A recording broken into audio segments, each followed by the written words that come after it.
Walang hiya, walang modo. Probinsyanang mukhang kawawa na parang pulubi ang napadpad sa marangyang Villa sa Norva. Isang lugar na hindi siya karapat-dapat tapakan. Si Elara, isang ulilang dalaga, ay tinanggap bilang katulong ng kilalang matapobre at tusong Doña Salviera. Ngunit lingid sa lahat, may nakatagong lihim ang Doña. Nagkukunwari siyang bingi upang subukin ang katapatan ng bawat lingkod. Isa-isa niyang binagsak ang mga traidor na nauna. At ngayon, si Elara nasa kanyang mga mata. Tahimik ang gabi. Ngunit ramdam ang panganib. Mapagkakatiwalaan ba talaga si Elara? O isa rin siyang ahas na magtataksil? Ang sumunod, 50 million worth of asset, ang Bago ka pa lang sa channel neto, ibang kwento ni Ate Jane, istorya mo, ikwento ko. Huwag kalimutang pindutin ang notification bell at subscribe button.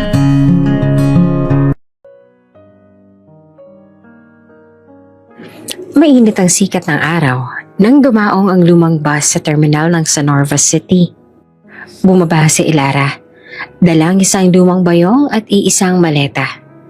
Pawis na pawis siya, ngunit baka sa kanyang mukha ang determinasyon. Mula sa malayong baryo ng San Felipe, ngayon ay haharapin niya ang isang bagong yugto ng buhay, ang pagiging katulong sa marangyang Villa Sanorva. Habang naglalakad siya palabas ng terminal, hindi niya maiwasan na mapatingin sa paligid. Malalaking gusali, mamahaling sasakyan at mga taong naka-Amerikana at bestida. Para sa isang probinsyana, nakakapandiit ang ganoong tanawin. Ngunit agad niyang pinunasan ng pawis at pinanatag ang loob. Kaya ko to, bulong niya sa sarili. Pagdating niya sa harap ng Villa Sanorva, halos malaglag ang panga niya. Napakalawak ng bakuran. May fountain sa gitna at nakatayong mansyon na parang palasyo. Puting-puti ang pader, may gintong bintana at mga harding puno ng imported na bulaklak. Hindi niya alam kung matutuwa ba siya o matatakot. Dito na ba ako magtatrabaho? Mahina niyang tanong habang nakatitig sa gate. Lumapit ang gwardya. Ikaw ba si Elara?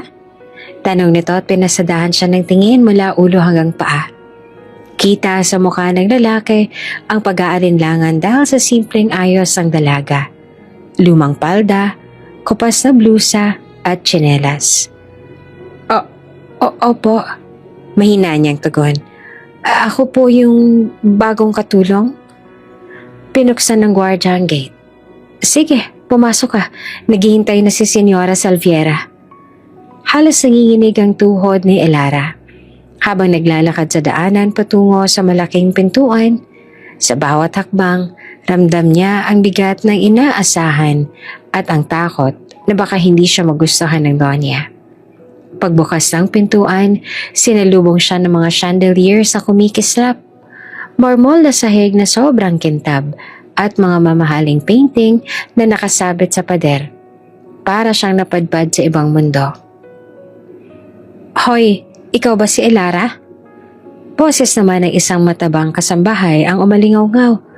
Lumapit ito at may suot na apron at nakahalukip-kip ang mga braso. Ako si Eden, headmaid dito. Susunod ka sa akin, huwag kang pasaway. Malalang ugali ng Donya kaya't huwag kang magpapakita ng kahinaan. Tumango lamang si Elara. Tahimik siyang sumunod kay Marta papasok sa receiving area. Doon ay nakaupo naman ang isang antikong upuan ng isang babaeng elegante. Nakabistida ng kulay burgundy at may perla sa leeg. Si Doña Salviera.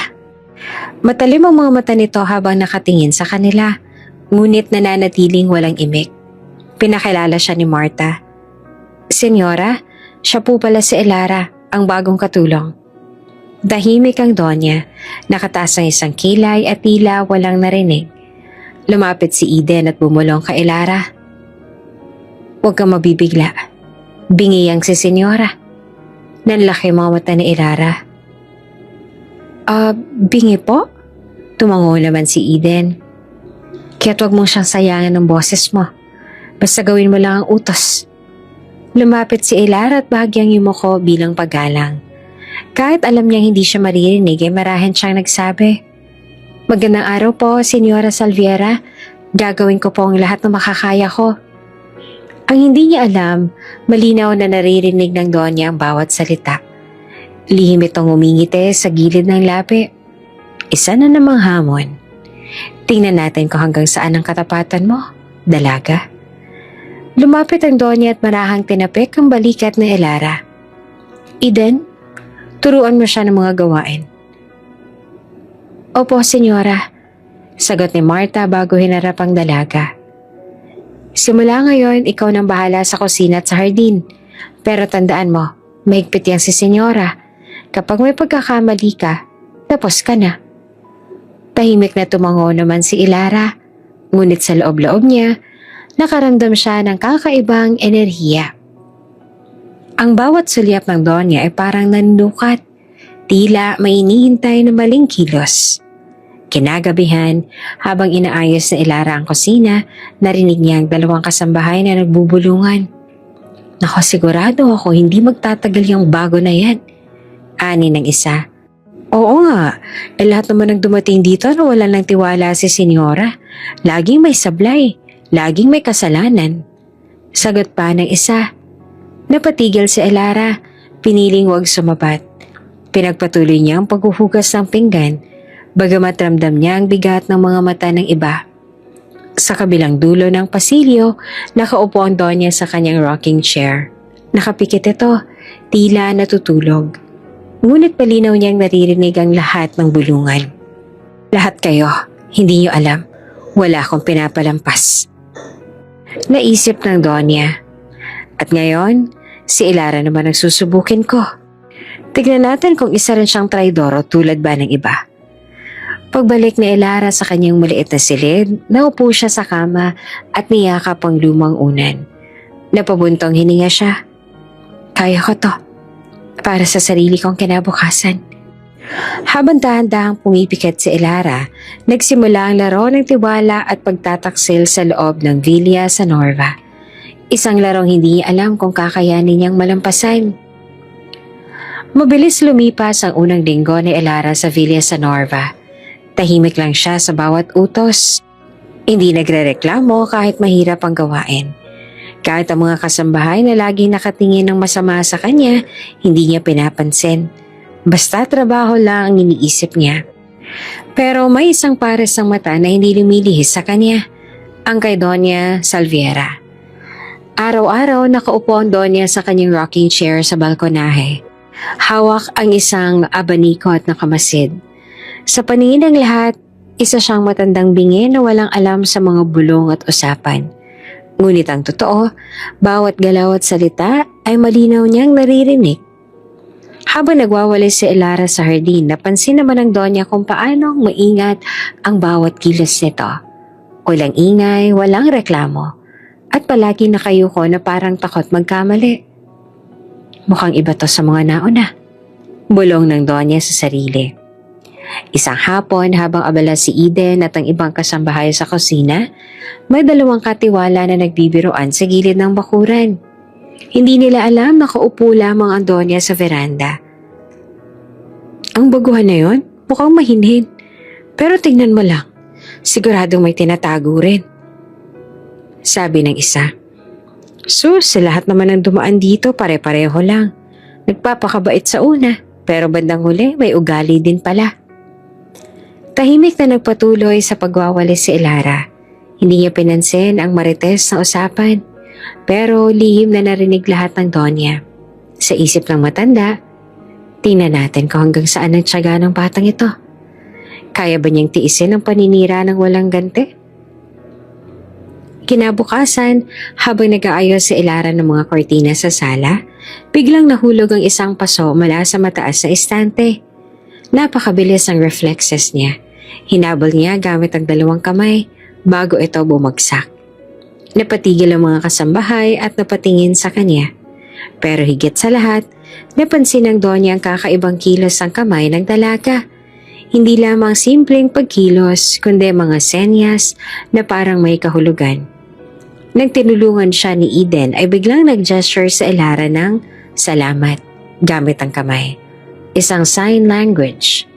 Napatigil ang Donya. Ano yun? Marunong siya ng sign language? Kinagabihan habang nagdi-dinner ang lahat ng tauhan sa servants' quarters, nakaupo lamang Donya sa dining area ng mansyon. Tahimik siyang kumakain. Kunwaring walang naririnig. Ngunit malinaw niyang narinig ang usapan ni Eden at ng isa pang kasambahay. Alam mo ba, marunong pala ng senya si Elara. Sabi niya tinuro raw ng nanay niya dati. Ani Eden. Kaya pala mabilis ang kilos niya kanina. Hindi ko alam na ganun pala siya. Baka kasi may pinagtataguan din yung batang yan. Hindi basta-basta ang mga katulad niya. Napataas ang kilay ng Donya. So, ang kanyang ina ay malamang bingi o pipe. Nang gabing iyon, hindi mapakali si Doña Salviera. Habang nakahiga siya sa malambot na kama, paulit-ulit niyang iniisip si Elara. Bakit marunong siya ng sign language? Simpleng coincidence lang ba ito? O may mas malalim na dahilan? Naalala niya ang mga naunang katulong. Lahat may bahid ng kasakiman. May nanakawan siya, may nagtaksil, may nanggamit, at ngayon naroon si Elara, isang batang marunong magsenyas. Tila may koneksyon sa isang nakaraan na hindi pa niya mawari. Kinabukasan, sinubukan niyang subukan ng dalaga. Habang naglilinis si Elara ng florera, bigla siyang nagtanong ng malakas. Elara, kamusta ang trabaho mo rito? Sagot naman ng dalaga. Ayos lang po, senyora. Salamat po. Nagkunwaring walang narinig ang Donya. Nagpatuloy siya sa pagbasa ng dyaryo na para bang hindi siya kumibo. Ngunit ang hindi alam na Elara, palihim na ngumiti ang Donya sa likod ng dyaryo. Narinig ko lahat. Hindi mo alam. Sinusubok na kita. Sa mga sumunod na araw, mas naging matindi ang pagmamasid ng Donya. Pinapakinggan niya ang bawat bulong ng mga kasambahay, ang bawat buntong hininga ni Elara at ang bawat lihim na usapan sa paligid ng mansyon. Habang nakikita niya si Elara na maingat at masipag, lalo siyang nagtataka. Totoo kayang pinapakita niya? O isa lang itong maskara tulad lang lahat ng nauna? Sa katahimikan ng Villa San Norva, nagsimula ang mas matinding laro ng Donya. Isang laro ng pagpapanggap kung saan ang pinakamalaking sekreto ay nasa kanyang pandinig na lahat ay naniniwala na wala. Maagang umaga nang bumukas ang matayog na gate ng Villa San Norva, dumating ang isang itim na sasakyan, kumikislap sa kinis, at huminto sa mismong harap ng mansyon. Lumabas mula roon ang isang matangkad na lalaki, nakakorbata at halatang sanay sa marangyang pamumuhay. Siya, si Kaylen, ang tanging pamangkin ni Doña Salviera sa yumaong asawa. Nagmamadali ang mga kasambahay na sinalubong siya. Nagbigay galang at nagbitbit ng mga dalahin niya. Ang ilan halatang tuwang-tuwa na makita ang gwapong negosyante. Malakas ang dating ni Kaylen. Matikas, matino, at may aura ng isang taong sanay mangutos. Tahimik lamang na nakatayo si Elara sa gilid habang pinagmamasan ang pagdating nito. Hindi niya alam kung dapat ba siyang ngumiti o yumuko ng ulo. Kaya pinili niyang huwag makaalam. Nasaan si tita? Tanong ni Kaylen habang tinatanggal ang sunglasses. Andun po sa sala, sir. Sagot naman ni Marta. Diretso itong naglakad papasok. Matikas ang tindig, hindi malang lumingon kay Elara. Ngunit bago ito tuluyang makapasok, napansin niya ang dalaga na abala sa pag-aayos ng paso sa veranda. Bago ka rito? Malamig yung tanong. Tumango naman si Elara, bahagyang nakayuko. Opo sir, ako po si Elara. Sinipat siya ni Kaylen mula ulo hanggang paa. Kita sa mga mata niya ang matinding pagdududa. Katulong ka rin? Sa itsura ng dalaga, hindi mo mawari na isang katulong lang ito. Opo. Mahina pero malinaw na sagot ng dalaga. Umiling si Kaylen. Napairap pa. Isa na namang umaasang makakasilong dito. Sana hindi ka katulad ng mga nauna. Napakagat labi si Elara. Hindi siya sumagot. Pinili na lang na ipagpatuloy ang ginagawa. Ngunit ramdam niya ang bigat ng mga salitang iyon. Sa loob ng sala, masayang sinalubong ni Doña Salviera ang pamangkin at apo. Kaylen at apo ko, mabutit nakadalaw kayo. Ani ng Doña na kunwari hindi naririnig ang mga bulungan kanina. Tita, kailangan kong siguraduhin na nasa maayos ka. Lagi na lang may bagong katulong dito at lagi ring may problema. Matigas na sabi ni Kaylen. Kaya nga gusto kong makita kung sino na naman ang bago mong pinagkakatiwalaan. Tahimik lamang ang Doña. Ngumiti at itinoon ang tingin kay Elara na dumaan sa pasilyo. Agad napansin ni Kaylen. Yan ba? Sabay turo kay Elara. Mukhang inosente. Pero lahat ng nagsimula dito, ganyan din ang itsura. Sa huli, sila rin ang unang nangungupit. Naglakad siya palapit kay Elara na nooy nagdadala ng tray ng juice. Makinig ka, Elara. Hindi ka dapat magkamali rito. Hindi ako naniniwala sa mga pakitang tao. Sa akin, ang lahat ng katulong dito, pantay-pantay lang. Mga oportunista. Natigilan si Elara, halos mapitawan ng tray. Ngunit pinanatili niyang mahinahon ng boses. Hindi po ako ganon, sir. Nandito po ako para magtrabaho. Tiningnan siya ni Kaylen. Malamig pa rin ang mga mata. Ngunit sa likod nito, may kakaibang kuryente siyang naramdaman. Hindi niya inaasahan na sasagot ng diretso ang dalaga. Matapang. Kakaiba siya. Bulong niya sa sarili. Pero agad niya ring itinaboy ang ideyang iyon.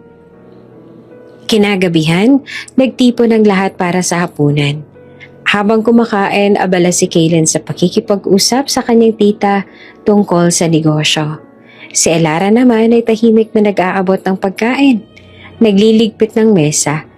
Ngunit napansin ni Kaylen na kahit abala ang dalaga, hindi nito nakakalimutan ng maliit na bagay. Ang tamang pag-aabot ng kubyertos. Ang pagbabantay na hindi matapon ng sabaw ng Doña at ang pag-aayos ng bawat baso sa tamang pwesto. Hindi siya tulad ng iba. Muling bulong ng isip. Pero agad niya ring iniling iyon. Ayaw niyang maniwala. Matapos ang hapunan, nagpunta si Kaylen sa veranda para magyosi. Doon, nasulyapan niya ang nagdidilig ng halaman si Elara. Tahimik lang ito, walang imik, ngunit halatang masinsina ng pag-aalaga. Hindi niya napigilang magsalita. Siguro, umaasa ka rin na isang araw. Aangat ang buhay mo dahil sa pagtatrabaho rito? Napalingon si Elara. Medyo nagulat pero nananatiling kalmado. Hindi po, wala po akong inaasahan. Basta't makapagtrabaho po ako at kumita, sapat na po yun. Napangiti si Kaylen. Hindi dahil natuwa siya, kundi dahil nagulat siya sa sagot. Malalaman natin kung hanggang kailan katatagal. Umalis siya. Ngunit habang naglalakad palayo, may kakaibang kirot sa dibdib niya. Para bang hindi siya mapakali. At sa unang gabi ng kanyang pagbisita, hindi mapigilan ni Kaylen ang paulit-ulit na pagbalik ng imahe ni Elara sa kanyang isipan. Ang mga mata nitong tahimik pero puno ng tapang. Mainit ang sikat ng araw nang dumating ang isang mamahaling kotse sa Villa sa Norva. Kumikisap ang katawan ng sasakyan at agad na napatakbo ang ilang kasambahay upang tingnan kung sino ang panauhin. Bumukas ang pinto at bumaba si Serafina. Isang babae na tila mula sa ibang mundo. Naka-designer dress, makintabang sapatos at amoy mamahaling pabango. Maganda si Serafina, pero sa likod ng kanyang ngiti ay halatang may bahid ng yabang. Dire-diretso siyang naglakad papunta sa loob ng mansyon. Parang siya ang may-ari. Kaylen! Masigla niyang bate. Sabay yakap na makita ang lalaki sa sala. Di mo wala sinabi na nandito ka. Medyo nagulat pa si Kaylen pero ngumiti. Serafina, hindi ko alam na darating ka. Anong ginagawa mo rito? Bagya namang umisi ang babae. Nabalitaan ko kasing bumisita ka kay Tita Salviera. Siyempre, hindi ko palalampasin ang pagkakataon. Sa gilid ng silid, abala si Ilara sa pag-aayos ng mesa. Tahimik lang siya, hindi nangihimasok, ngunit agad siyang sinipat ni Serafina mula ulo hanggang paa. At doon na nagsimula ang malamig na tensyon. Bago ka lang, hindi ba? Tanong ni Serafina na kunwari inosente. Opo, ma'am. Magaling na tugon ni Ilara. Bahagyang natawa si Serafina. Tinakpan pa ang bibig. Isa ka palang katulong. Mabuti naman at marunong ka pang sumagot ng maayos. Sana lang, hindi ka katulad ng mga nauna. Akala ko kung sino kapag nakatira na rito. Ramdam na Ilara na nakikinig si Doña Salviera mula sa kanyang upuan. Kahit kunwari bingi. Malinaw niyang naririnig ang bawat salita ni Serafina. Habang nag-uusap sina Kaylin at Serafina, palihim itong sumulyap kay Ilara. Napansin niya kung paano nakatitig si Kaylin paminsan-minsan sa dalaga. Doon na nagsimulang uminit ang dugo ni Serafina. Hindi maaari. Hindi ako papayag na isang katulong lang makakuha ng atensyon niya. Bulong niya sa sarili. Kinagabihan habang abala si Ilara sa kusina, pumasok si Serafina dala ang kanyang malamig na ngiti. Alam mo, Ilara, mabait ako sa mga taong marunong lumugar. Pero payo ko lang, huwag mong isipin na maaari kang umasenso dahil lang nandito ka sa mansyon. Isa kang mangmang na nagbabakasakali lamang. Nagulat si Ilara pero hindi siya nagpapahalata. Inayos lang niya ang mga plato at mahinahong sumagot. Wala po ako iniisip na ganon. Nandito po ako para magtrabaho. Umismid naman si Serafina. Sana lang totoo yan. Dahil tandaan mo, hindi mo alam kung sino ang kalaban mo. Lumabas siya ng kusina nang may kasamang malakas sa tunog ng takong. Iniwan si Ilara sa may halong kaba at inis. Ngunit tingid sa kanyang kaalaman, mula sa kabilang pasilyo ay nakikinig ang Donya. Tahimik siyang ngumiti, hawak ang tasa ng tsaa. Aha, mukhang may bagong laro na naman sa aking mansyon. Isip niya. At sa gabing iyon, nagsimula ang tahimik na laban. Hindi lamang para sa puso ni Kaylin, kundi para sa lugar na maaaring hawakan na Ilara sa loob ng Villa San Norva. Hating gabi sa Villa San Norva. Tahimik ang buong mansyon. Tanging tiktak ng lumang orasan sa sala ang maririnig. Nakaupo si Doña Salviera sa kanyang malambot na upuan, hawak ang tasa ng tsaa habang nakatingin sa kawalan. Habang nagmamasid sa katahimikan, isa-isang bumalik sa kanyang alaala ang mga kasalanang ginawa ng dating katulong. Unang sumagi sa isip niya, si Maya. Maganda, malambing, at palangiti. Noon inakala ng Donya na siya na ang pinakatapat. Pero isang umaga, nagising siyang wala na ang kanyang Patek Philippe Grandmaster Shine. Isang regalo na milyon ang halaga. Halos ikabaliw niyang pagkawala.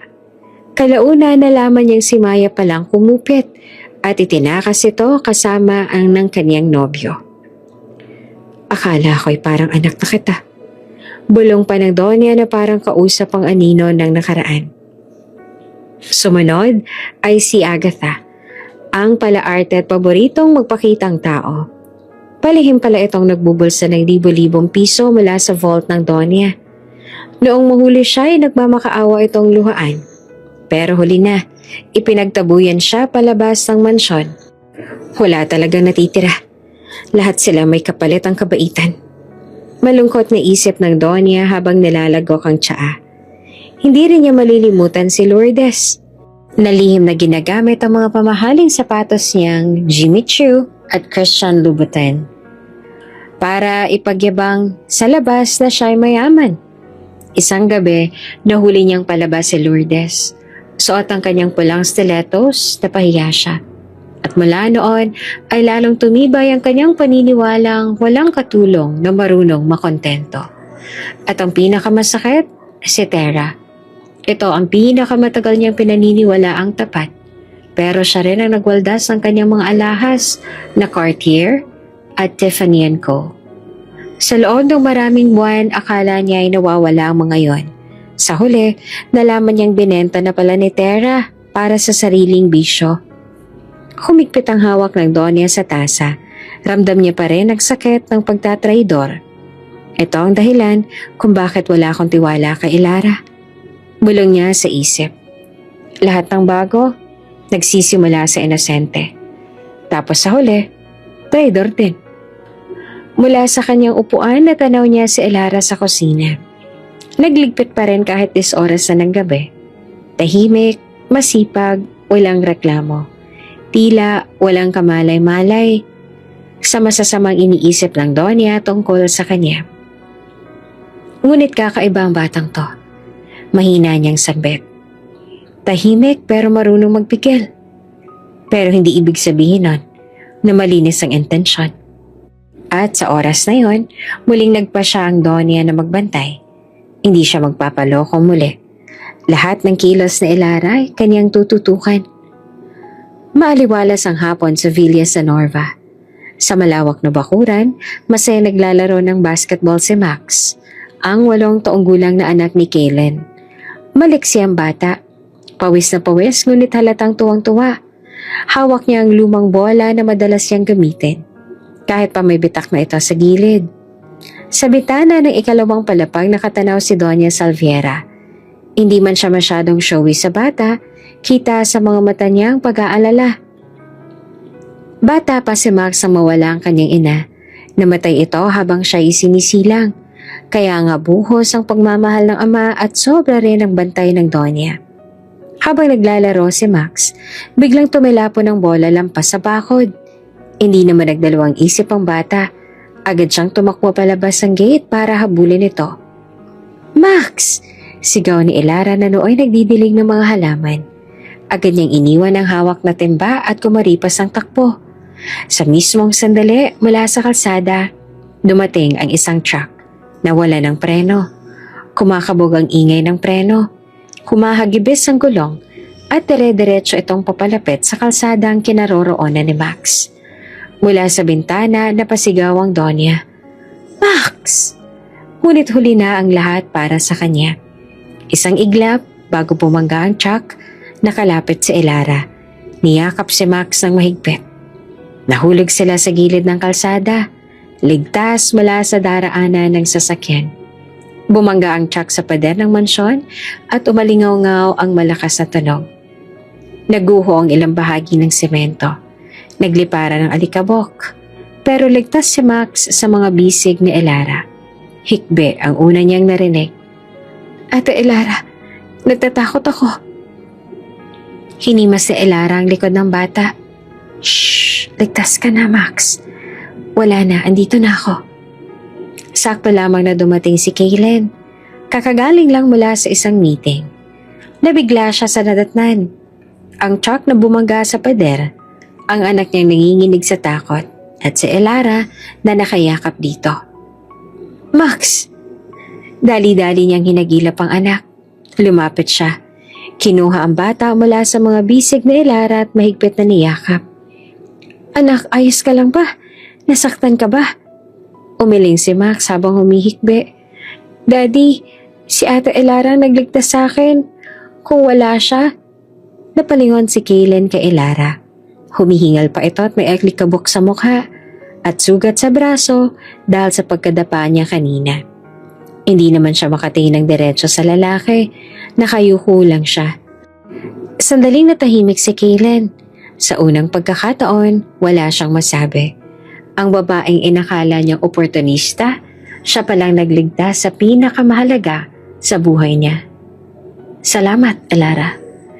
Mahina ngunit malinaw ang kanyang tinig. May halong gulat at pasasalamat. Mula naman sa itaas, nakatanaw si Donya Salviera. Tahimik siyang nakangiti. Pilit na tinatago ang tuwa. Baka nga kakaibang batang to. Hindi siya traidor, kundi may pusong tunay. Ngunit hindi rin siya padalos-dalos. Alam niyang sa bawat kabutihan may kasunod na pagsubok. Sa gabing yon, habang mahimbing na natutulog si Max sa kanyang silid, hindi maiwasan ni Kaylen na muling isipin ang pangyayari. Kung wala si Ilara, baka nawala na rin si Max sa akin. Bulong niya sa sarili. At sa unang pagkakataon, unti-unting lumalambot ang malamig niyang tingin sa dalaga. Kinabukasan matapos ang aksidente, maagang nagising si Kaylen. Tahimik siya nakaupo sa veranda. Hawak ang tasa ng kape pero hindi man lang humihigo. Paulit-ulit na bumabalik sa isip niya ang nangyari kahapon. Ang pagtakbo ni Elara, ang pagkayakap nito kay Max, at ang halos ikapahamak ng anak niya. Kung hindi dahil sa kanya, bulong niya sa sarili. Napapikit at napailing. Biglang sumikip ang dibdib niya, hindi dahil sa galit kundi sa hiya. Naaalala niya lahat ng masasakit na salita na ibinato niya kay Elara mula nang dumating ito. Maya-maya ay lumabas si Max mula sa pintuan. Nakapajama pa at nakasabit sa braso ni Elara. Halatang ayaw nitong magpaiwan. "Daddy!" Masayang wika ni Max. "Si Ate Elara ang nagising sa akin, sabay pa kaming nag-toothbrush." Napangiti si Kaylen kahit pilit niyang pinipigilan. "Ah, ganun ba?" Tumingin siya kay Elara. "Salamat sa lahat ng ginagawa mo para sa anak ko." Nagulat si Elara. Sanay na siyang malamig ang boses ni Kaylen. Pero ngayon, may lambing at sinseridad. "Wala po yan, sir. Natural lang po na tulungan ko si Max. Mahalaga siya." Mula sa bintana ng ikalawang palapag, lihim naman na nakatanaw ang Donya. Nakatikim siya ng kakaibang tagpo. Si Kaylen na marunong magpasalamat at si Elara na simple lang ang sagot. Kumunot ang noo ng Donya ngunit may bahid ng ngiti. Habang lumilipas ang mga araw, mas lalong lumapit si Max kay Elara. Kapag gutom, si Elara ang hinahanap niya. Kapag may bagong laruan, gusto niya si Elara ang unang makakita. Isang beses pa nga habang nagkukulitan sila sa hardin, narinig mismo ni Kaylen ang sinabi ng bata. "Ate Elara, pwede ka bang maging mommy ko?" Natigilan si Elara, hindi nakasagot kaagad. Napatingin siya kay Kaylen na hindi rin alam ang sasabihin. Pero halata sa mata ng bata ang kaseryosohan. "Max," mahina niyang sabi, "hindi ako mommy mo, pero pwede kitang mahalin na parang tunay na anak." Tumakbo si Max papayakap sa kanya. Doon hindi maitago ni Kaylen ang kakaibang init sa dibdib. Unti-unti niyang nakikita na hindi pala lahat ng katulong ay traidor. Si Elara, iba. Ngunit hindi lahat ay natutuwa. Sa kabilang dako ng mansyon, dumating naman si Serafina. Dala ang bago niyang bag na Hermes at nakasuot ng mamahaling damit.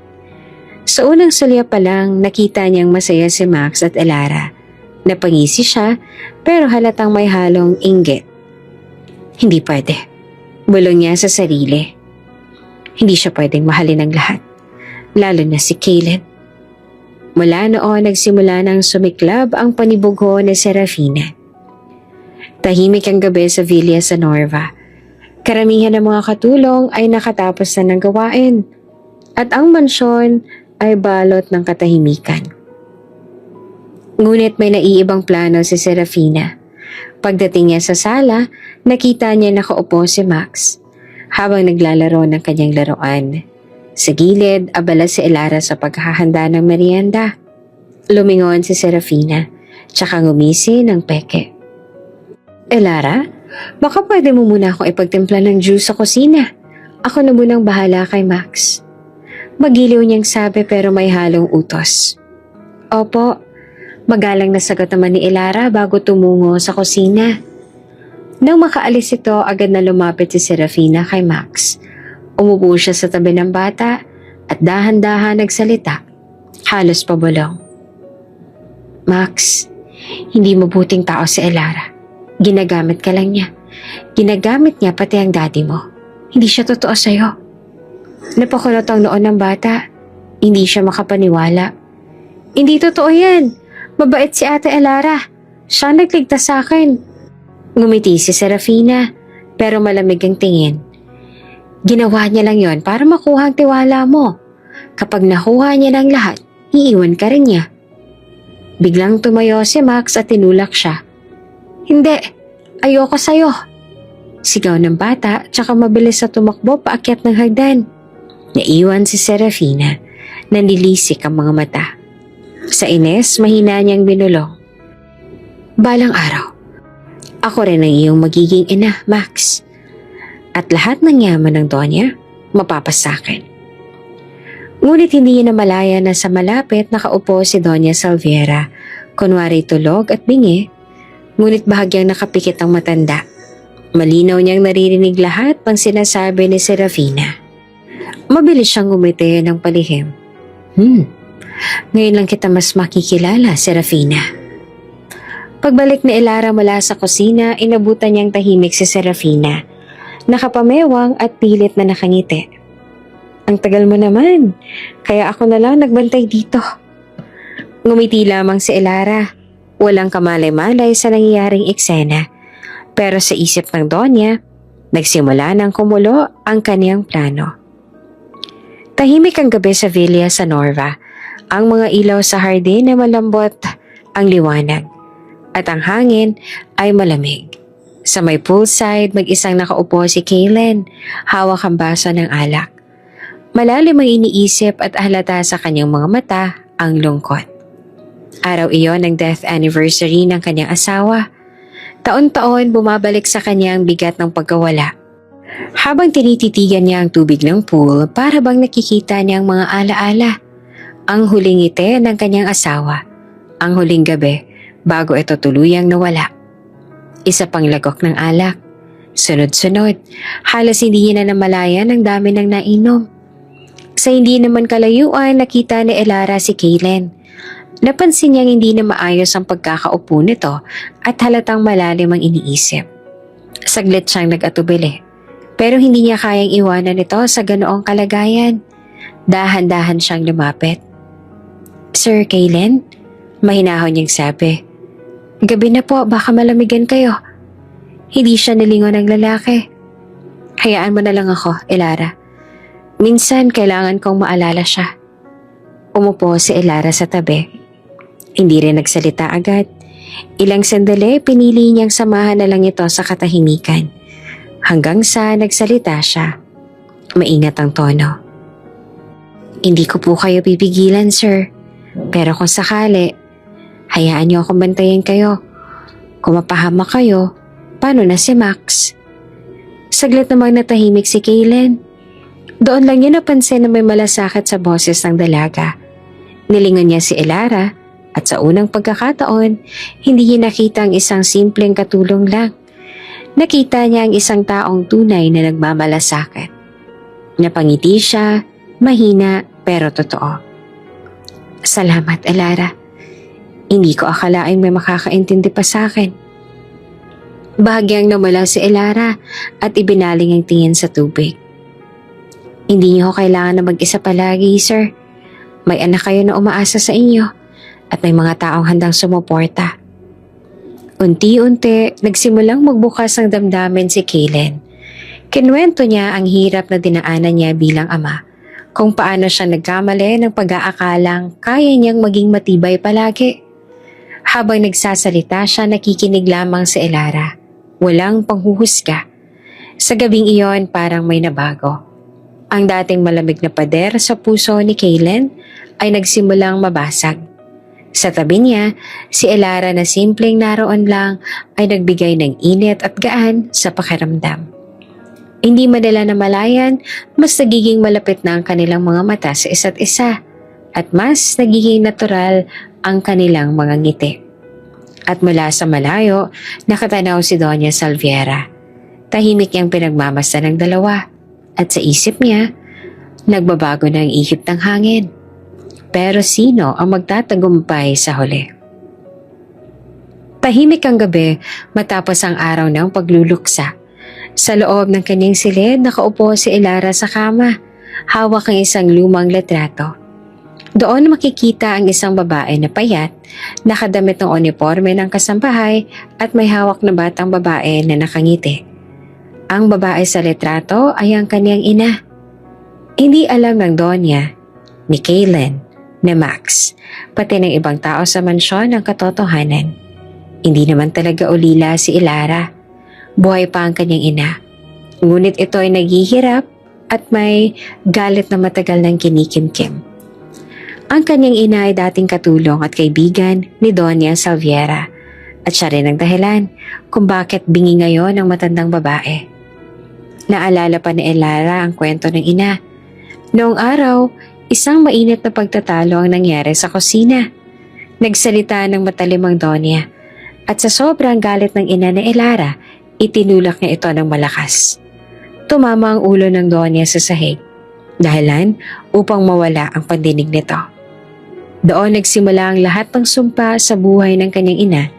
Pinaalis ito, pinahiya at hindi na binigyan ng pagkakataong magpaliwanag at nagkaroon ng matinding depresyon at minsan nawawala sa sarili. Mula noon, lumaki si Elara sa puot ng kanyang ina.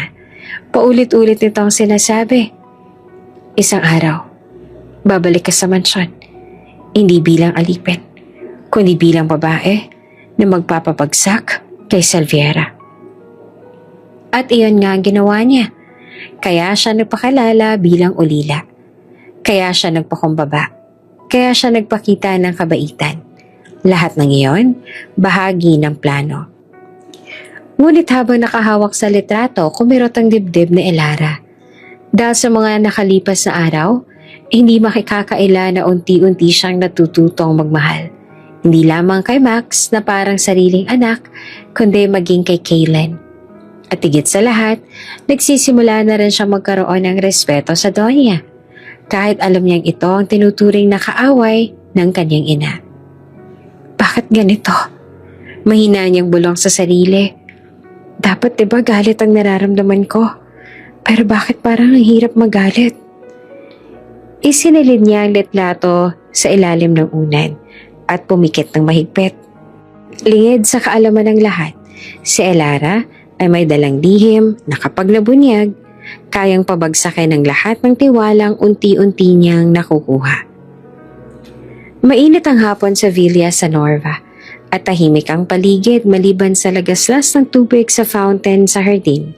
Sa loob ng sala, nakaupo si Kaylen habang nakikipag-usap sa kanyang tiyahin, si Doña Salviera.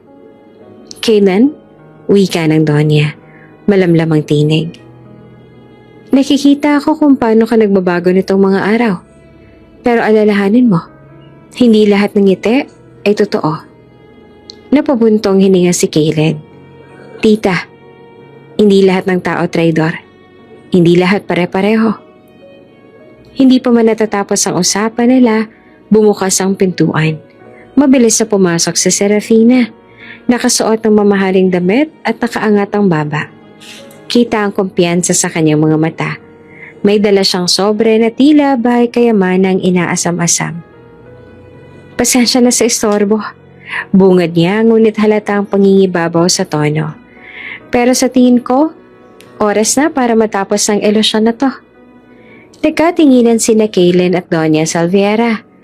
Tinitigan ni Kaylen ang sobrang hawak na Serafina. "Ano na naman yan?" Malamig na tanong ng Doña. Hindi maalis ang pag-aalinlangan sa kanyang mga mata. Lumapit si Serafina at buong yabang na inilapag ang sobre sa mesa. "Ito ang ebidensya kung sino talaga ang kinukupkup ninyo. Ang babaeng buong akala niyo'y mabait, inosente, tapat, isa palang mandilin lang." Kinuha ni Kaylen ang sobre at dahan-dahan niyong binuksan. Doon, bumungad ang ilang lumang litrato at mga dokumento. Isa sa mga litratong agad na tumama sa kanyang paningin. Isang batang babae na halos kasing edad na Max ngayon, hawak ng isang babae na may uniforme ng katulong. Agad niyang nakilala ang bata, si Elara. Napatigil siya at nanlamig ang mga kamay. "Elara?" Mahina niyang bulong. Tumango naman si Serafina sabay ngisi. "Oo, at yung babae na kasama niya, kanyang ina. Dating kasambahay dito sa Villa Sanorva. At hindi lang basta kasambahay, Kaylen. Siya ang dahilan kung bakit nawala ng pandinig ang Doña. At higit pa riyan, maraming gamit at alahas ang nawala noong siya'y narito." Nanlaki ang mga mata ni Kaylen. Napatingin siya kay Doña Salviera. Natahimik ngunit ramdam ang bigat ng alaala. Nakakunot ang noo ng matanda. Pilit na pinipigilan ng emosyon. Tita, mahina niyang sabi. Totoo ba to? Hindi agad sumagot ang Donya. Sa halip, tiningnan niya ang litrato na para bang bumalik siya sa nakaraan. Kita sa kanyang mukha ang halong galit at sakit. Ngunit wala siyang direktang tugon. Mas lalong lumakas ang loob ni Serafina. Kita mo, Caitlin? Hindi ako nagsisinungaling. Lahat ng katulong na dinala rito, traidor.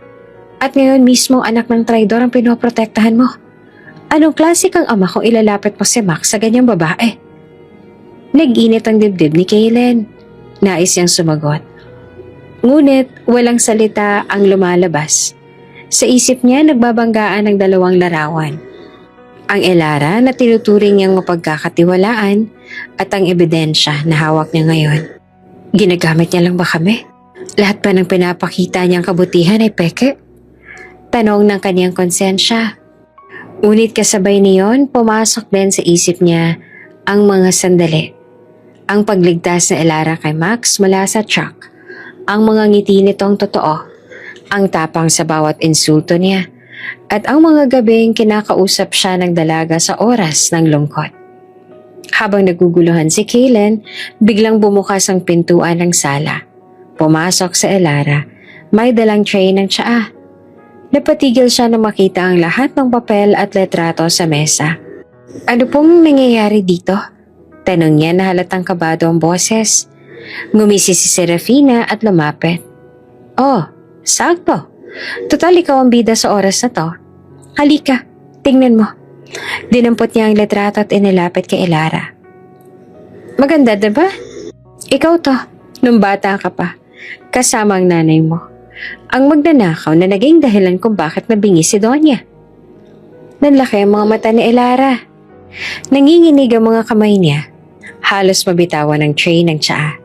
Napatingin siya kay Caitlin na nakatayo. Hawak pa rin ng ibang dokumento. Elara, basag ang tinig ni Caitlin. Totoo ba to? Hindi agad nasagot ang dalaga. Ramdam niya ang bigat ng mga matang nakatingin sa kanya. Mata ng Donya, mata ni Caitlin, at mata ng babaeng sabik na makita siyang bumagsak. Tumulo ang luha niya sa gilid ng kanyang mata. Caitlin, hindi lahat ng nasa papel na yan ay buong katotohanan.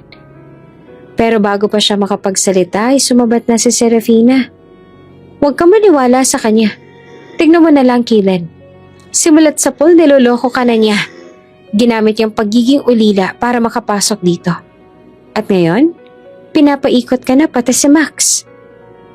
Sumiklab ang galit sa dibdib ni Elara. Tumingin siya ng diretso kay Serafina. Hindi mo alam ang buong kwento. At hindi mo ako kilala. Ngunit imbes na matakot, lalo pang tumawa si Serafina. Ayaw mo lang aminin dahil alam mong lahat ng ginagawa mo ay parte ng plano. Ano, Elara? Hanggang saan mo ba kayang itago ang totoo? Tahimik si Caitlin. Halatang naguguluhan. Nakapikit siya sandali. Pilit na pinapakalma ang sarili. Nang dumilit siya ay nakatingin siya kay Elara na para bang may halong sakit at pagdududa. Elara, sagutin mo nga ako. Sino ka ba talaga? Ano ba talagang totoo? Nanginig ang buong katawan ni Elara. Gusto niyang sabihin ang lahat. Kung paano siyang pumasok sa mansyon. Kung paano siyang pinilit ng kanyang ina na ituloy ang plano ng paghihigante. Pero kasabay niyon, naroon ang takot. Takot na baka mawalan siya ng tiwala. Takot na baka mawala si Caitlin at si Max. Napayuko siya, luhaan. Patawad. Bulong niya na halos hindi marinig. Sakto namang pumasok si Max, bit-bit ang laruan. Papa, bakit ang tahimik ninyo? Tanong niya at walang nakasagot. Agad namang lumapit si Serafina. Yumuko kay Max at malumanay ang boses. Anak, kailangan mong malaman. Hindi mabuti si Elara. Pero agad na tumakbo si Max palapit kay Elara at yumakap dito. Hindi totoo yan. Si Ate Elara nagligtas sa akin, hindi siya masama. Nanlamig si Elara. Halos hindi makahinga sa damdamin. Sa yakap ng bata, naramdaman niya ang kahalagahan ng kanyang posisyon at ang bigat ng lihim na tinatago niya. Samantala, nananatili naman si Kaylen sa gitna, pinipigilan ng sarili. Ang puso niya ay naguguluhan, pati sa pagitan ng nakikita niyang ebidensya at ng damdaming unti-unting lumalalim para kay Ilara. Sa sulok ng sala nakaupo si Doña Salviera. Walang imik, ngunit nakikinig sa lahat. Muli siyang tumingin kay Ilara at sa loob ng kanyang isipan, nagpasya siya. Panahon na. Malalaman ko ang buong katotohanan mula mismo sa kanya. Masaya ang gabi sa Villa Sanorva. Sa mahabang mesa ng dining area nakaupo si Doña Salviera, si Kaylen, si Ilara at ang munting si Max. May simpleng salo-salo, paboritong pagkain ng bata, may spaghetti, pritong manok at ice cream na siya mismo ang pumili. Papa, ang sarap! Masiglang wika ni Max habang puno ng spaghetti ang bibig. Napangiti si Kaylen at hinaplos ang ulo ng anak. Kumain ka lang anak. Pero dahan-dahan lang ha, baka mabulunan ka. Tahimik lamang sa Ilara. Pero halata ang saya sa mga mata habang pinapanood ang mag-ama. Si Doña Salviera naman ay nagkunwaring walang pakaalam. Pero lihim na natutuwa sa ingay ng batang matagal nang nagpapasaya sa mansyon. Maya-maya dumating si Serafina. Nakaayos na naman ito na para pong pupunta sa isang malaking kasiyahan. May dalang tray ng tubig na may lamang malamig na baso. Donya, malumanay niyang sabi. Mainit ang gabi, mabuti sigurong uminom muna kayo. Kinuha ng Donya ang baso at bahagyang tumango bilang pasasalamat. Wala namang nakapansin ang mabilis na ngiti ni Serafina habang nakatingin sa kanila.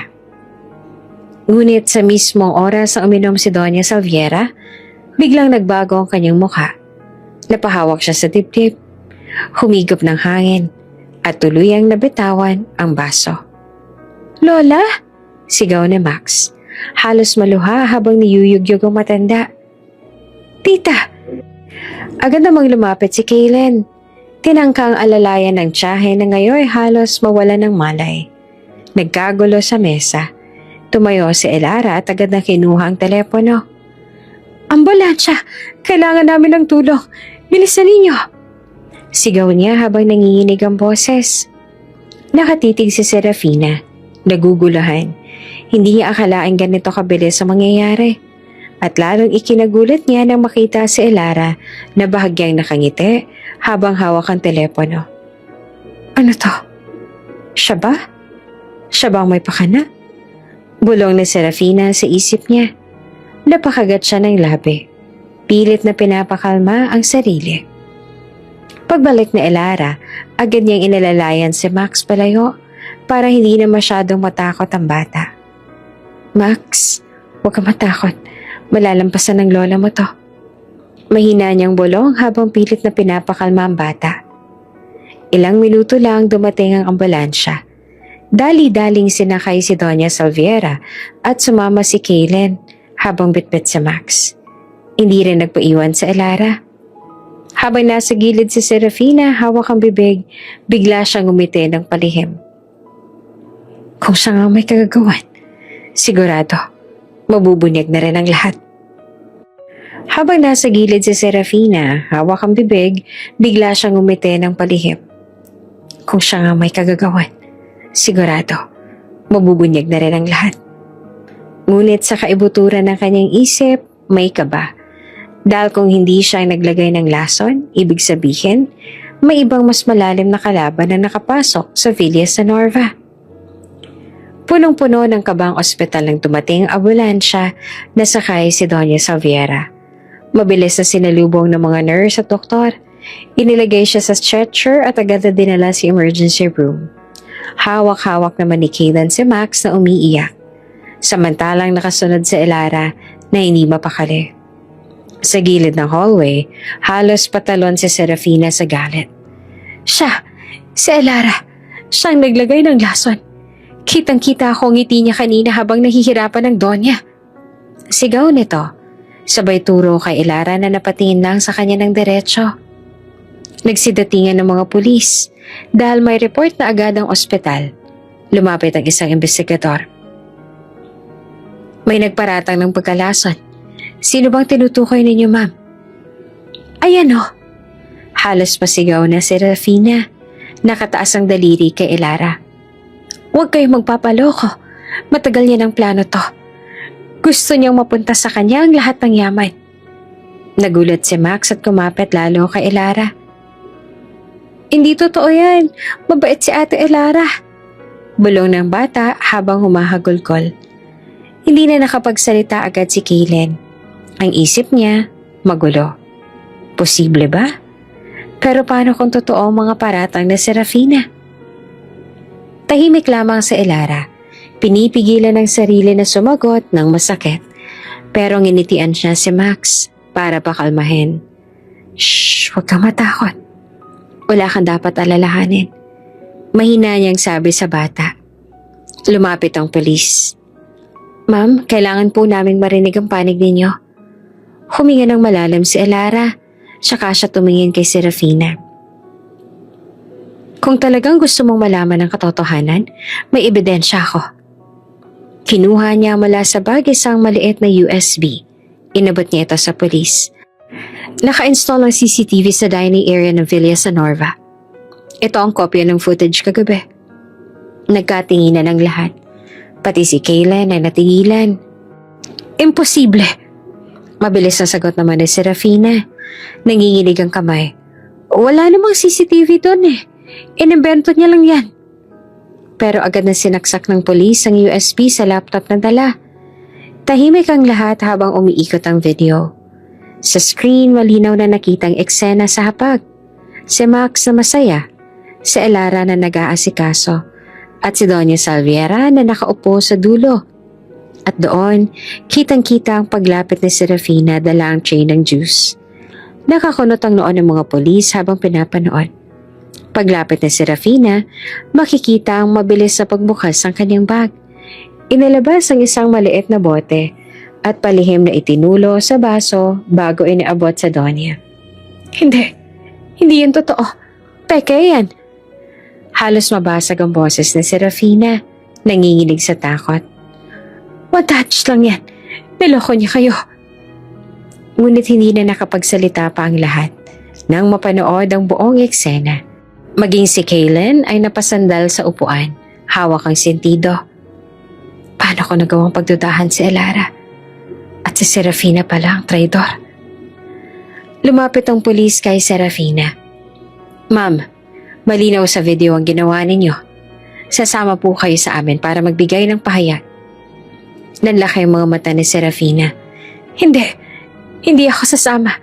Niloloko niya tayo. Hindi ako traidor. Pinilit niyang tumakbo, pero agad siyang nahawakan ng dalawang pulis. Pilit siyang nagpupumiglas, nangingiyak, at sigaw ng sigaw. Habang dinadala siya palabas ng ospital, nakatingin si Elara. Hindi dahil sa galak, kundi dahil sa gulat at takot. Niyakap siya ni Max, pilit na nagpapalakas ng loob. Ate Elara, naniniwala ako sa'yo. Hindi ikaw ang masama. Napaluha si Elara. Marahang yumuko sa bata. Salamat, Max. Habang naguguluhan ang lahat, biglang bumukas ang pinto ng emergency room. Lumabas ang doktor. May malay na po ang pasyente. Gusto niya makausap ang kanyang pamilya. Sabay-sabay silang napalingon. Ang lola mo, Max. Mabilis na sabit na Elara. May halong ginhawa at kaba. Agad silang pumasok. Nakita nilang nakahiga si Doña Salviera.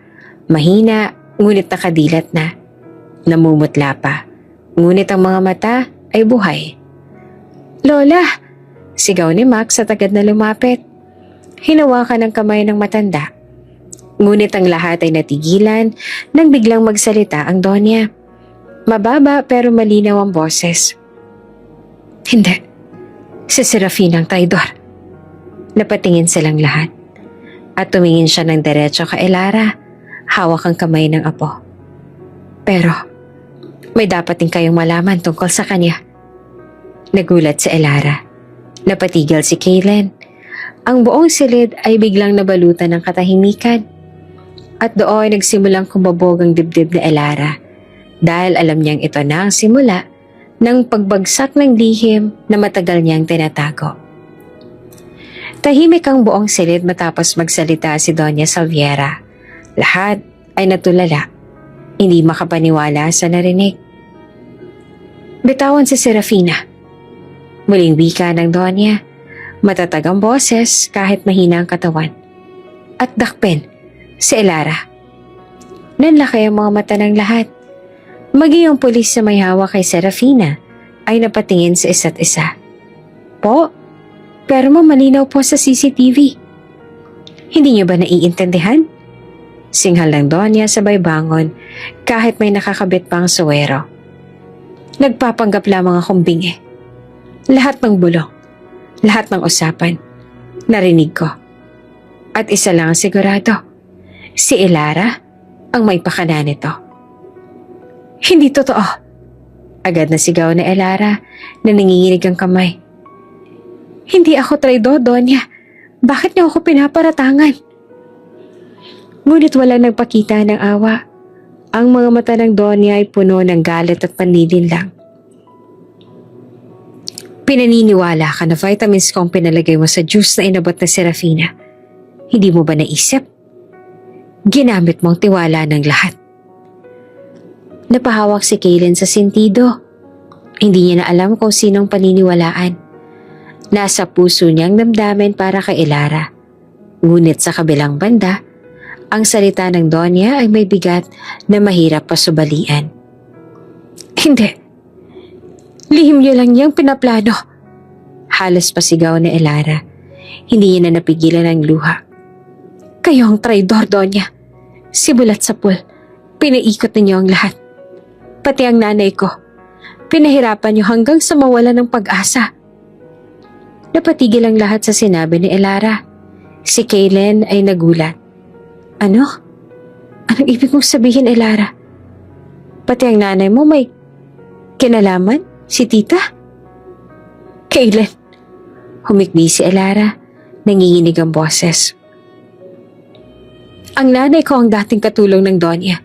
Siyang naging dahilan kung bakit maging bingi noon si Donya. Pero hindi niya yun ginusto. Pinilit siya ng pagkakataon. At dahil doon, pinahirapan siya. Ginipit. At muntik pang makulong. Lahat dahil sa galit ng Donya. Mariing umiling ang Donya. Kasalanan ng nanay mo ang lahat. At ngayon, ikaw ang magbabayad. Sabay turo sa mga pulis. Dalhin na siya sa kulungan bago pa makapagsinungaling ng masikit pa. Lumapit ang dalawang pulis kay Elara at agad siyang hinawakan sa braso. Pilit siyang nagpupumiglas. Umiiyak pero wala siyang nagawa. Hindi ako traidor, Kaylin. Maniwala ka sa akin. Para kay Max. Para sa lahat, hindi ako masama. Ngunit si Kaylin ay hindi makapagsalita. Tumitig lang siya sa lupa. Hawak ang kamay ng anak na si Max na umiiyak na sumisigaw.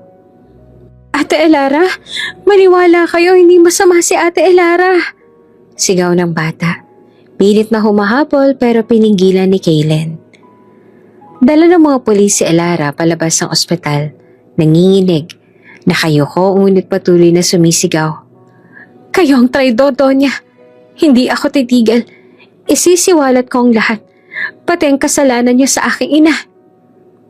Naiwan si Kaylin na nakatulala. Habang ang Donya naman ay nakangiti ng malamig. Si Serafina naman, kahit nanginginig pa rin, ay muling kumapit sa kamay ng Donya. Tila nakahanap ng bagong kakampi. At sa huling sulyap ni Kaylin kay Elara, isang tanong ang bumagabag sa isip niya. Sino ba talaga ang dapat paniwalaan? Maagang dumating si Kaylin kasama si Max sa kulungan. Mahigpit ang hawak ng bata sa kamay ng kanyang ama. Bakas ang kaba at lungkot sa mukha nito. Tahimik lamang si Kaylin. Habang hinihintay buksan ng bantay ang selda kung saan nakakulong si Elara. Pagbukas ng bakal na pinto, agad na sumalubong ang malamig na amoy ng lugar. Pawis, kalawang, at pagkain na panis. Doon nila nakita si Elara. Nakaupo sa sahig na gawa sa semento, nakasandal sa pader, at halatang pagod na pagod. Ate Elara! Sigaw ni Max sabay takbo sa kanya. Gusto sanang pigilan ni Kaylen pero hindi niya nagawa. Yumakap ang bata sa babae at doon nila nakita ang mga pasa sa braso at leeg nito. Napatigil si Kaylen. Sinong gumawa na to sa'yo? Malamig ang boses niya pero halata ang pagkabahala. Umiling lamang si Elara. Ayaw niya magsumbong lalo na't alam niyang wala rin namang gagawin ng mga bantay. Pero sa likod ng katahimikang iyon, ramdam ang bigat ng sakit na kanyang dinaranas. Umupo si Max sa tabi niya. Sabi ko na nga ba, hindi ka masama. Hindi ka traidor. Mahigpit ang kapit ng bata sa kamay niya. Bakit hindi sila naniniwala sa'yo? Napapikit si Elara. Pigil ang luha. Hindi niya alam kung paanong ipapaliwanag sa isang 8 taong gulang na bata ang kalituhan at kasinungalingan na pinalaganap ng Donya. Tumikim si Kaylen. Elara, mahina niyang wika. Sabihin mo nga sa akin, bakit mo nagawa to? Hindi ba totoo ang lahat ng pinakita mo sa amin? Hindi ba totoo ang pagmamahal mo kay Max? Sa akin? Napatitig si Elara kay Kaylen. Walang salitang lumabas sa kanyang bibig. Ngunit sapat na ang mga mata niya.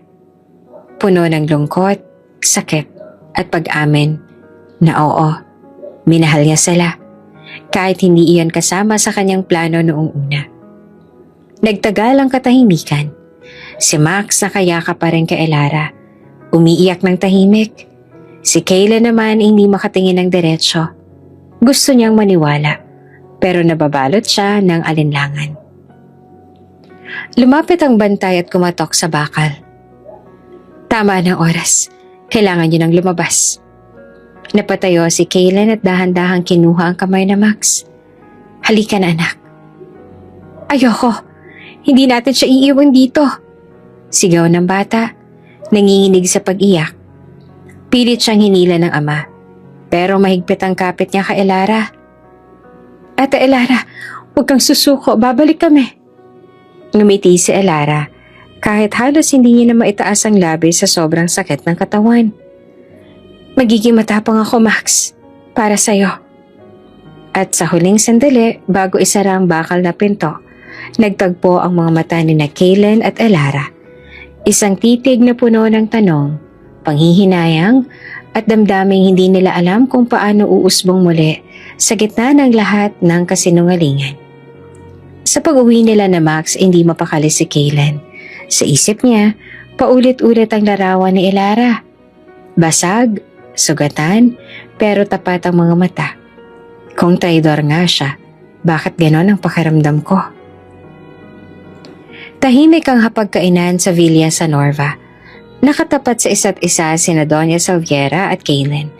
Ngunit pareho silang walang gana. Kahit anong subo nila ng mamahaling pagkain, tila wala itong lasa. Si Kaylen hawak-hawak pa rin ang baso ng tubig. Paulit-ulit na napapatingin sa kawalan. Hindi mawala sa isip niya ang itsura ni Elara sa kulungan. Puno ng pasa, sugatan at halos hindi makatingin ng diretsyo. Totoo ba ang sinabi ni Tia? O baka naman si Elara ang nagsasabi ng totoo? Samantalang ang Donya, bagaman matapang ang mukha, ay hindi mapakali. Gusto niyang magdiwang sa pagkakakulong na Elara. Pero may bumabagabag sa kanyang dibdib. Biglang bumukas ang pinto. Pumasok si Martha, isang matandang babae na may bitbit na lumang bag. Matagal niya nang hindi nakikita ang mga nakatira sa mansyon. Pero ngayong gabi, parang may mission siya. Anong ginagawa mo rito? Matalim na tanong ng Donya. Agad na binagsak ang kubyertos. Kung nandito ka para ipakausap na pakawalan si Elara, kalimutan mo na. Mabubulok siya sa kulungan. Walang awang hustisya sa traidor. Ngunit lumisi si Martha. Mabigat ang bawat hakbang papalapit sa kanila. Kaibigan, matagal ko nang hinihintay itong sandali. Nagkatinginan sina Kaylen at Donya. May kung anong kakaiba sa boses ng babae. Umupo si Martha, Hindi alintana ang galit ng Donya. Alam mo ba, Salviera? Nagsimula siya. Lahat ng kasinungalingan na itinuro mo sa akin, ginamit ko. Ikaw ang nagturo sa akin kung paano magpanggap, kung paano lokohin ang tao. Kaya't ginawa ko rin yun. Hindi lang para sa sarili ko, kundi para sa batang si Elara. Nagtaas ang kilay ang Donya. Anong pinagsasasabi mo? Si Elara. Ngumiti si Martha, ngunit bakas ang pait sa mukha. Siya ang anak mo. Ang batang akala mong namatay noon sa aksidente, hindi siya namatay. Akong kumuha sa kanya. Ako ang nagpalaki sa kanya. Hindi dahil mahal ko siya, kundi dahil gusto ko magiganti sa'yo. Nanlaki ang mga mata ni Kaylen. Ano? Halos mapasigaw siya. Anak ng tita ko si Elara? Hindi naman nakapagsalita agad ang Donya. Namutla siya at nanghina. Napaluhod sa malamig na sahig ng dining hall. Hindi maaari. Anak ko siya? Bulong niya at nanginginig ang labi. Tumawa naman si Martha, may halong galit at tagumpay. Oo, Salviera. Habang pinapaniwala mong lahat na bingi ka, ako naman, gumagawa ng sarili kong kwento para kay Elara. Sinabi kong ulila na siya. Tinuruan ko siyang mag-sign language. Pinalaki ko siyang walang alam sa tunay niyang pagkatao. Ginamit ko siya para ikaw ang masaktan. Para dumating ang araw na magtutuos kayo. At ngayon nga, narito na tayo. Napayakap ang Donya sa sarili, humahagulhol na parang bata. Kaya pala napakagaan ang loob ko sa kanya. Kaya pala sa kabila ng lahat ng duda ko, may kakaibang koneksyon ako sa kanya. Diyos ko, anak ko pala siya. Si Kaylen naman ay nanlambot sa upuan. Hindi niya alam kung ano ang mararamdaman. Galit? Gulat? O awa ba? Ang tanging malinaw ay hindi niya na kayang makita si Elara na nakabilanggo matapos malaman ang lahat. Martha, mahina ngunit matatag ang boses ng Donya. Tama ng paghihiganti mo. Kung may kasalanan man ako noon, ako ang dapat magbayad doon at hindi si Elara. Tumitig siya kay Kaylen at sa kauna-unahang pagkakataon, humingi ng tulong sa kanya. Kaylen, iurong mo ang kaso. Palayain mo si Elara. Hindi siya traidor. Siya ang anak ko. Pero tita, naguguluhan si Kaylen. Paano ang lahat ng ebidensya? Ang CCTV? Ang mga saksi? Umiling ang Donya at pinahid ang luha. Ginawa iyon na Serafina. Niloko niya tayong lahat. At ako naman, pilit kong pinaniwalaan dahil bulag ako sa galit. Pero ngayong alam ko ng katotohanan, hindi ko hahayaang mabulok sa kulungan ng sarili kong anak. Tahimik lamang si Martha. Sa kabila ng galit niya, may bahid naman ng pagsisisi ang mga mata. Kung ganun, nasa iyo ang desisyon, Salviera. Ginawa ko ng misyon ko. Ang natitira na lang ay kung paano mo tutubusin ang pagkakamali mo. Huminga ng malalim si Kaylen. Sa isip niya, naghalo-halo ang damdamin. Ang pagmamahal kay Elara, ang bigat ng mga revelasyon, at ang kalituhan sa magiging susunod na hakbang. Pero malinaw sa kanya ang isa, hindi niya hahayaang masaktan pa si Elara. Tumayo ang Donya, kahit nanginginig pa ang tuhod. Bukas ng umaga, pupunta tayo sa kulungan. Kukunin ko ang anak ko. At sa unang pagkakataon matapos ang matagal na panahon, nakita ni Kaylen ang luha ng isang Donya. Hindi dahil sa galit, kundi dahil sa isang nawalang pagmamahal ng isang ina. Pagdating nila Kaylen at ang Donya sa presinto, hindi na sila nag-aksaya ng oras. Agad nilang dinala si Elara sa ospital dahil halos hindi na ito makahinga at punong-puno ng pasa ang katawan. Mahina na halos ang pulso niya at nangingitim ang mga braso dahil sa pambubugbog. Nakalugmok ang Donya sa takot habang hawak ang malamig na kamay ng dalaga. Hindi kita pwedeng mawala ulit, anak. Umiyak na bulong ng Donya. Hindi niya alintana kung may makarinig man. Iyon ang unang beses na tinawag niyang anak si Elara ng buong puso. Habang kinakausap ng doktor ang Donya, lumabas naman si Kaylen at dumiretso sa presinto. Doon niya hinarap ang mga pulis na may hawak kay Serafina. Sa umpisa ay nagmamatapang pa ito. Pero nang ilabas ng mga investigador ang salaysay ng ilang preso, lumabas ang katotohanan. Si Serafina ay nag-utos sa saktan si Elara kapalit ng pera. Wala kayong pruweba, kasinungalingan yan, sigaw ni Serafina. Pero nang ipakita sa kanya ang mismong resibo ng perang pinadala niya sa kapatid ng isa sa mga preso ay natigilan siya. Mabigat ang hakbang ni Kaylen papalapit. Galit na galit ang mga mata niya. Kapag may nangyari pang masama ka, Elara, ako mismo magpapakulong sa'yo. Hindi ka makakatakas. Ngumisi lamang si Serafina, pero bakas ang kaba sa kanyang mukha. Bumalik si Kaylen agad sa ospital.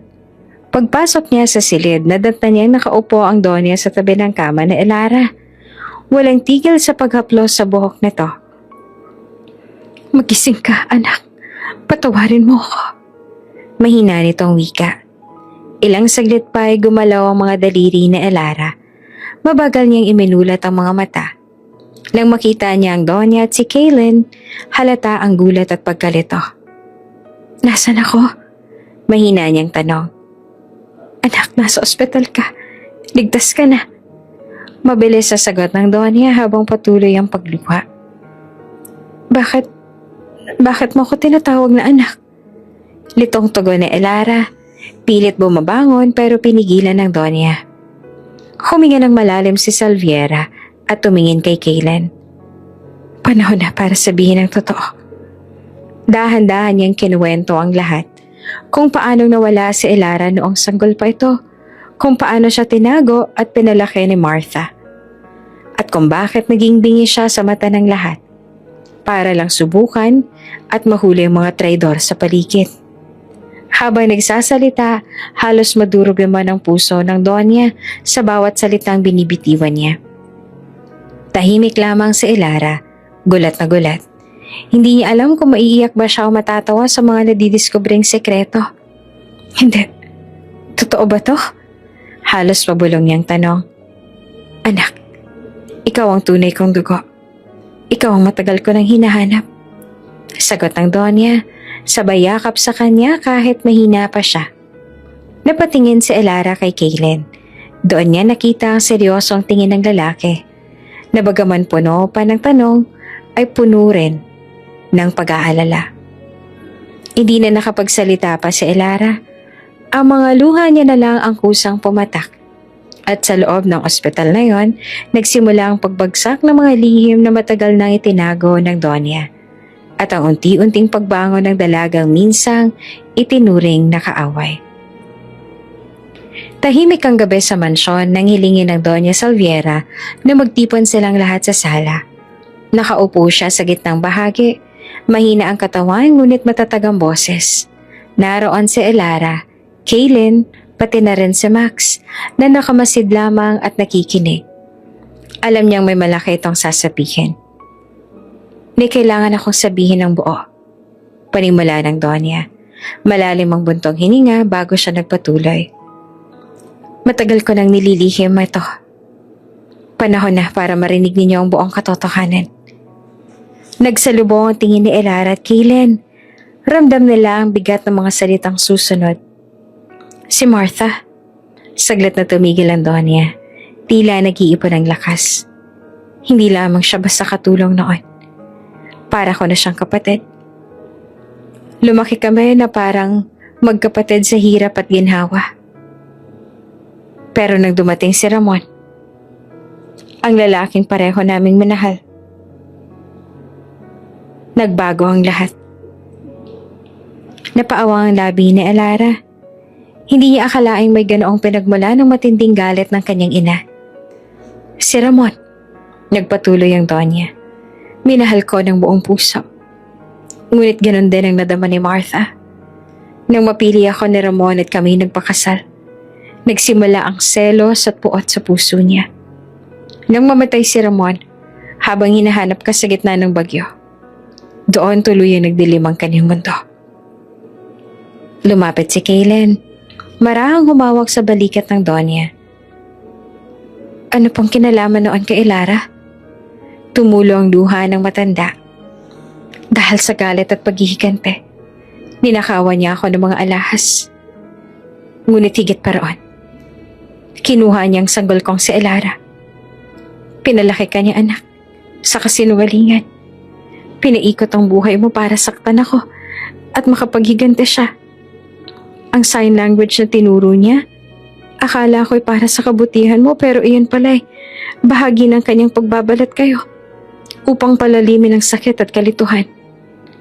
Nanlamig si Elara sa nadinig, para siyang binuhusan ng malamig na tubig. Ngunit higit na sumakit sa kanya ang sumusunod na ibinunyag ng Donya. Si Ramon ng gabing yan, sinugod niya ang bagyo para hanapin ka. Hindi siya nagbalik. At mula noon, dala ko na ang bigat ng pagkamatay niya. Tumangis ang Donya, halos mawala ng lakas. Kaya dahil sa kalungkutan, nagpasya akong ampunin si Kaylen. Pamangkin siya ni Ramon. Naging anak ko siya.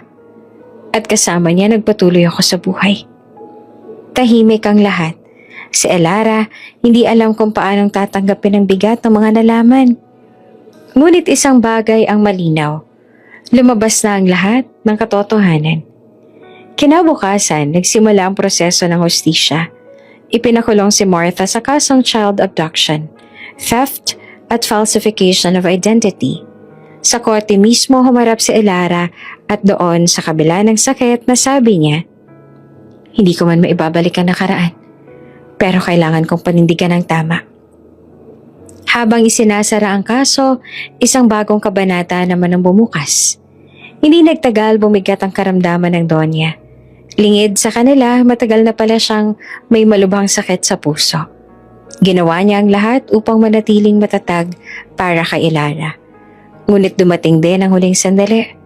Sa ospital, hawak-hawak niya ang kamay ni Elara at Kaylen. Anak, mahinang wika ng Donya. Ito na ang huling habilin ko. Huwag mong sayangin ang pagkakataong ibinigay ng Diyos. Mahalin mo ang pamilya mo. Higit sa lahat, patawarin mo ang sarili mo. At sa huling ngiti, tuluyan ang pumikit ang Donya. Sa pagbukas ng kanyang testamento, binasa ng abogado ang iniwang pamana. Ayon sa huling habilin ng Donya Salviera, ipinamamana niya kay Elara ang halagang 50 million na cash, ang buong mansyon, ang kumpanya, at lahat ng ari-arian na tinatayang nagkakahalaga ng 400 million. Napaluha si Elara. Hindi niya akalain na sa kabila ng lahat ng kasalanan at pagkukulang, minahal siya ng ina hanggang sa huli. Makalipas ang ilang taon, naganap ang isang masayang okasyon. Sa hardin ng mansyon, sa gitna ng mga bulaklak at ilaw, ikinasal sina Elara at Kaylen. Kasama si Max, masaya at proud sa kanilang dalawa. Sa kanilang pagmamahalan, dumating din ang bagong biyaya, si Lexi, ang bunso nilang anak, simbolo ng panibagong simula. Habang nagtitipon ng pamilya at mga kaibigan, tumingin si Elara sa langit. Salamat, Inay. Sa wakas, natagpuan ko ang lugar ko. At doon sa piling ng pamilya at sa pamana ng pagmamahal, nagsimula ang panibagong yugto ng kanilang buhay.